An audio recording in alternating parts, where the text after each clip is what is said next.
here's my next inequality, and we'll solve it very much like we solved the preceding one, looking for solutions to the equation.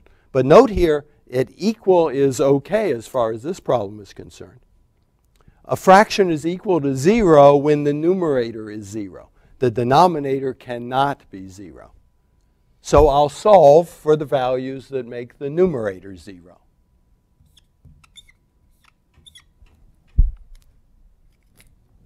As before, I'm solving by factoring.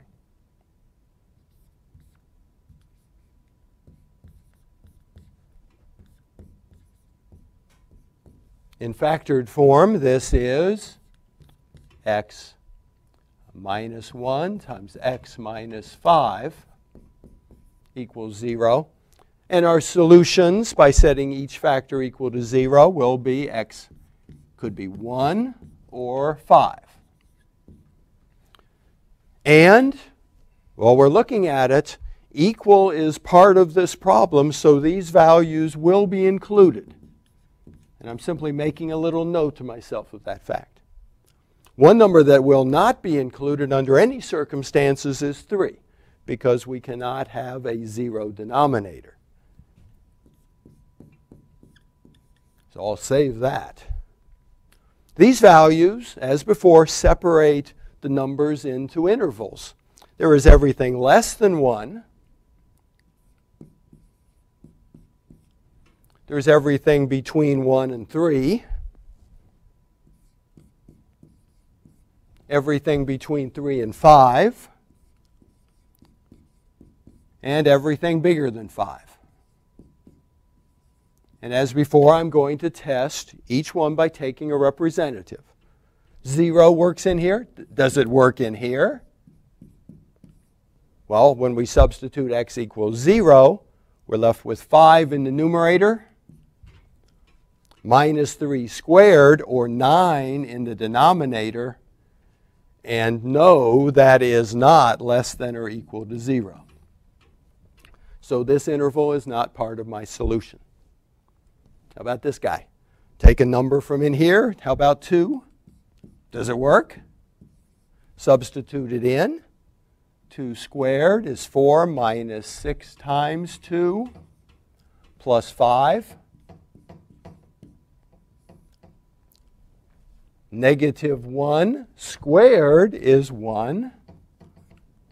And what I end up with is the value of negative 3, which, yes, is less than or equal to 0. So this interval will be part of my answer. How about this guy?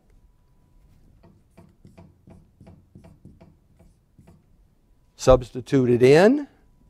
4 squared minus 6 times 4 plus 5. 1 squared is 1. And again, this is negative 3, which is less than or equal to 0. So this interval will also be part. This guy? Substitute it in. 36. 6 times 6, 36, plus 5. 6 minus 3 is 3. Squared is 9. What I see here is I have a fraction 5/9, which is not less than or equal to 0. So this interval also will not be included in the solution. Remember, 1 and 5 are included, so when I write this guy down, I'm going to include the 1. My solution will have the 1 in it, but not the 3. 3 is not included under any circumstances. There's a second interval starting at 3 and ending at 5. And as with 1, 5 is part of the solution to the problem. So what I have here now is